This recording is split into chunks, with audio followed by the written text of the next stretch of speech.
अचलपूर नगरपालिका निवडणुकीची औपचारिक सुरुवात झाली आहे। आजपासून नामांकन अर्ज दाखल करण्याची प्रक्रिया सुरू झाली असून उमेदवार आणि कार्यकर्त्यांची लगबग वाढली आहे।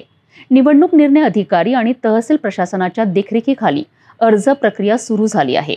अचलपूर नगरपालिकेच्या निवडणुकीकरिता आजपासून नामांकन अर्ज दाखल करण्यास सुरुवात झाली आहे।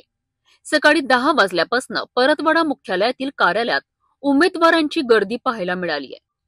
या निवडणुकीकरिता उपविभागीय अधिकारी बळवंत अरखराव यांची मुख्य निवडणूक निर्णय अधिकारी म्हणून नियुक्ती करण्यात आली आहे। तसेच तहसीलदार डॉक्टर संजय गडकल हे सहाय्यक निवडणूक निर्णय अधिकारी म्हणून काम पाहणार आहेत। उमेदवारांसाठी अर्ज प्रक्रिया 7 नोव्हेंबर पर्यंत सकाळी 10 ते दुपारी 3 या वेळेत सुरू राहील। उमेदवारांना प्रथम अर्ज ऑनलाईन भरावा लागणार आणि त्यानंतर ऑफलाईन प्रत सादर करावी लागणार आहे। आरक्षित प्रभागातील उमेदवारांकरिता ₹1500 तर सर्वसाधारण वार्डातील उमेदवारांकरिता 3000 रुपये शुल्क आकारले जाणार आहेत। विशेष म्हणजे ही रक्कम फक्त रोख स्वरूपात स्वीकारली जाईल। सगळ्यात मोठा महत्त्वाचा फरक म्हणजे या निवडणुकीत हा आहे की मागच्या वेळेस जे फॉर्म भरले होते ते आपण हाताने लिहून भरले होते आणि यावेळेस म्हणजे डिजिटल स्वरूपात पहिले फॉर्म जमा करायचा, नंतर त्याची प्रत ही जी आहे ही निवडणूक अधिकारी यांच्याकडे सबमिट करायची आहे। मला आत्ता नुकतंच समजलं की या संबंधात जी फी भरावी लागते आहे ती डिजिटल स्वरूपात स्वीकारण्यात येणार नसून ती कॅश स्वरूपात या ठिकाणी द्यायची आहे। त्याच्याबद्दल आणि त्या ठिकाणी अजून काय काय कागदपत्र लागतात त्याची माहिती घेण्यासाठी मी या ठिकाणी आलेलो आहे। एकूणच 2016 निवडणूक झाली होती, त्यावेळेस भारतीय जनता पार्टीचे उमेदवार सीमा रुपे ढेपे होती आणि राज्यामध्ये केंद्रामध्ये भाजपचं सरकार होतं तरीसुद्धा पराजय झाली आणि इथे शिवसेनेची सुनीता नरेंद्र फिसके निवडून आल्या होत्या।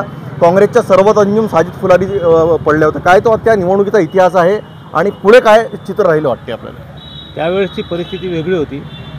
या ठिकाणी त्यावेळेस बऱ्याचशा लोकांनी प्रयत्न केले होते, पण एक वेगळी हवा या ठिकाणी चालली असल्यामुळे आणि त्या निवडणुकीच्या वेळेस त्याचा परिणाम आपल्याला दिसून आला।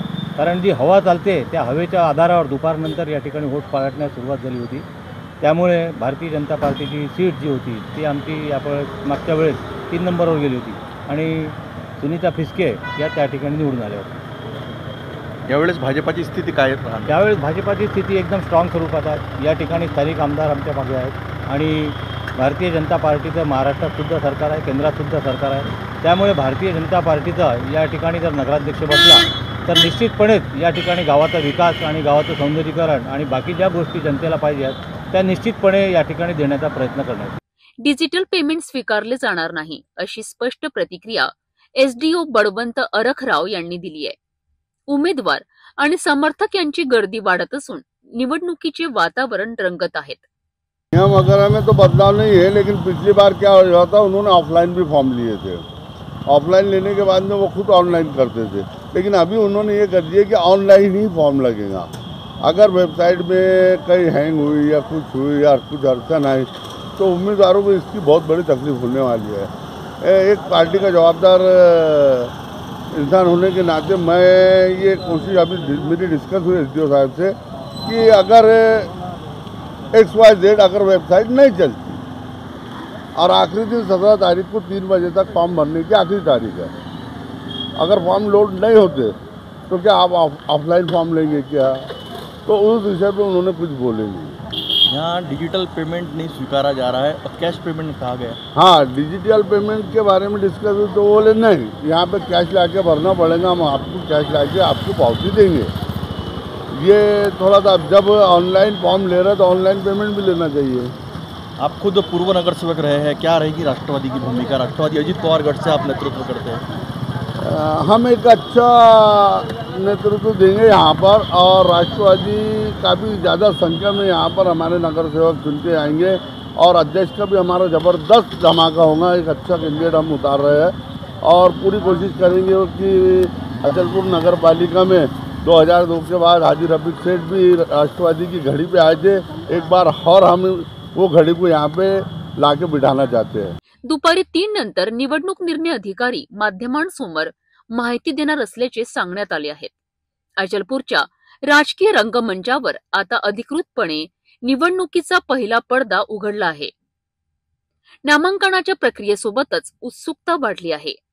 कोण उमेदवारी मिळवणार, कोण मागे हटणार? अचलपूर नगरपालिकेच्या निवडणुकीत आजपासून सुरू झालेल्या नामांकन प्रक्रियेमुळे तालुका मुख्यालयात निवडणुकीचा उत्साह चांगलाच वाढला आहे. त्या सर्वात मोठ्या अवर्ग नगरपालिकेची निवडणुकीला सुरुवात झालेली आहे. हा संपूर्ण कार्यक्रम आजपासून सुरू होत आहे. आज दिनांक 10 नोव्हेंबरपासून या ठिकाणी आपला नामांकन अर्ज दाखल करण्याची प्रक्रिया सुरू झालेली आहे. या ठिकाणी ऑनलाईन पद्धतीने आपला नामांकन अर्ज दाखल करायचा आहे. अमरावती जिल्ह्याचे जिल्हाधिकारी आशिष येरेकर यांच्या मार्गदर्शनामध्ये या ठिकाणी निवडणूक निर्णय अधिकारी म्हणून अचलपूरचे उपविभागीय अधिकारी बळवंत अरखराव यांची नियुक्ती झालेली आहे. त्याचप्रकारे सहाय्यक निवडणूक निर्णय अधिकारी म्हणून या ठिकाणी मुख्याधिकारी धीरज गोवाळ, त्याचप्रकारे अचलपूरचे तहसीलदार डॉक्टर संजय गरकल यांची नियुक्ती करण्यात आलेली आहे. आज दिनांक 10 नोव्हेंबरपासून ही प्रक्रिया सुरू होत असून येणाऱ्या 17 नोव्हेंबरपर्यंत सर्व जे उमेदवार आहे, नगराध्यक्षपदाचे उमेदवार असो किंवा 41 वार्डामधील सर्व उमेदवार हे आपले नामांकन सकाळी 10 वाजतापासून दुपारी 3 वाजतापर्यंत दाखल करू शकतात. विशेष म्हणजे अचलपूर नगरपालिकेच्या या निवडणुकीमध्ये येणाऱ्या 25 तारखेपर्यंत नामांकन प्रक्रिया पूर्ण झाल्यानंतर येणाऱ्या 26 तारखेला सर्वांना निवडणूक चिन्ह मिळणार आहे आणि येणाऱ्या 30 तारखेपर्यंत 30 नोव्हेंबरपर्यंत 6 वाजता प्रचाराची वेळ संपणार आहे.